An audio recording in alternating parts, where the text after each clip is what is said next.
దళిత speaker అంటారా, దళిత speaker అట్ట అంటారా? అరే నాయన స్పీకర్ అంటోడు స్పీకర్ అంతే, దానికి దళితుడు రెడ్డి వెల్మా కమ్మ కాపుకి ఏమి ఉండవు. స్పీకర్ అంటోని పదే పదే దళితుడు దళితుడు అని మీరు చెప్పి మీరే స్పీకర్ అవమానపరుస్తున్నారు, దళితులను అవమానపరుస్తున్నారు. ఒక పదవి వచ్చిన తర్వాత కూడా ఆయన దళితులనే గుర్తిస్తున్నారు తప్ప స్పీకర్ గా గుర్తిస్తలేరు. కాబట్టి కాంగ్రెస్ పార్టీ వాళ్ళు ఫస్ట్ మీ యొక్క మాటలను మార్చుకోండి. జగదీష్ రెడ్డి గారు ఒక్కటి కూడా తప్పు మాట మాట్లాడలేదు. అయినా ఎందుకు జగదీష్ రెడ్డి గారు బయటకు పంపారు? లాస్ట్ టైం చూసినాం మనం, అసెంబ్లీ సాక్షిగా కొడుకుల మొత్తం బట్టలు కూడా తీసి నగ్నంగా నిలబెట్టి మీ చరిత్ర ప్రజలకు చూపించారు. కాబట్టి మీకు ఉత్సాహపడుతుంది జగదీష్ రెడ్డి అసెంబ్లీలో ఉంటే, మీకు ఉత్సాహపడుతుంది కొడుకులకు. కాబట్టి ఏదైనా ఒక మొక్కతో జగదీష్ రెడ్డి బయటకు పంపాలి. కాబట్టి లేనటువంటి దాన్ని సాగుగా చూపించి మేము బహిష్కరిస్తామని చెప్పేసి అప్రజాస్వామికంగా ఒక చీకటి రోజు తలపించే విధంగా అసెంబ్లీ కనిపిస్తుంది.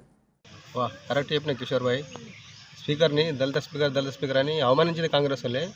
పైగా మళ్ళీ దళిత స్పీకర్ అన్నారని చెప్పి అవమానిస్తారు. ఇది కరెక్ట్ కాదు. నువ్వు చెప్పిందే కరెక్ట్ కిషోర్ భాయ్, రైట్.